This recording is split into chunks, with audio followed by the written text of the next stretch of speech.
ಆಯ್ತಾ ಬನ್ನಿ ಎಲ್ಲ ಬನ್ನಿ ನಾನು ಅಪ್ಪೆ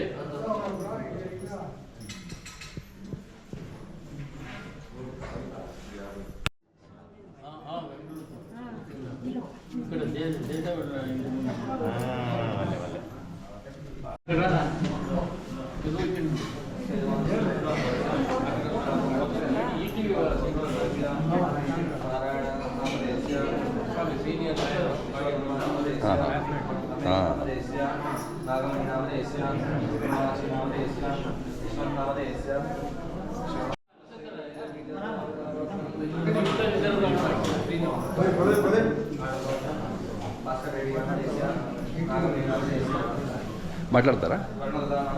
ಇದು ಪುರಾತನ ದೇವಸ್ಥಾನ. ನಾನು ಮೊದಲಿಂದ ನೋಡಿದ್ದೀನಿ.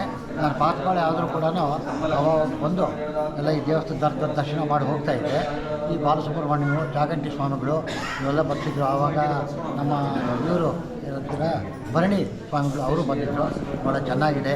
ಈಗ ನಮ್ಮ ಈ ಸ್ವಾಮಿಗಳು ರಾಮಮೂರ್ತಿ ಭಾಳ ಅಭಿವೃದ್ಧಿ ಮಾಡಿದ್ದಾರೆ. ಅವರಿಗೂ ಅವ್ರ ಕುಟುಂಬಕ್ಕೂ ಒಳ್ಳೆಯದಾಗಲಿ ಅಂತ ನಾವು ಕಮಲಸ್ವಾಮಿ ಸ್ವಾಮಿಗಳು ಕೇಳ್ಕೊಳ್ತಾ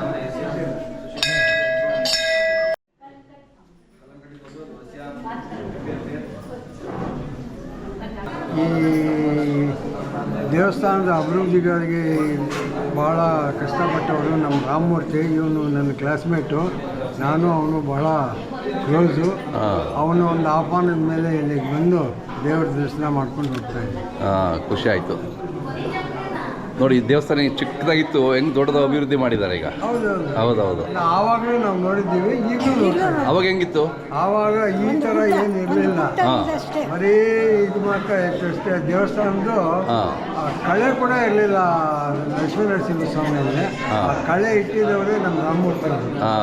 ಆವಾಗಿಂದಲೇ ಇದು ಒಂದು ದೇವಸ್ಥಾನ ಅಂತ ರೆಕಗ್ನಿಷನ್ ಬಂದಿದ್ದು ಒಂದಿತ್ತು ರಾಮಮೂರ್ತಿ. ಕರೆಕ್ಟ್. ಅದಕ್ಕೆ ಮೊದಲು ಇಲ್ಲಿ ದೇವಸ್ಥಾನ ಇದೆಯಾ ಅಂತಲೂ ಗೊತ್ತಿರಲಿಲ್ಲ. ನೋಡಿ ಇವಾಗ ಎಷ್ಟು ಭಕ್ತಾದಿಗಳು ಹೆಂಗೆ ಬರ್ತಾ ಇದ್ದಾರೆ. ಯಾತ್ರಾ ಸ್ಥಳ ಆಗೋಗಿದೆ ಈಗ. ಹೌದು.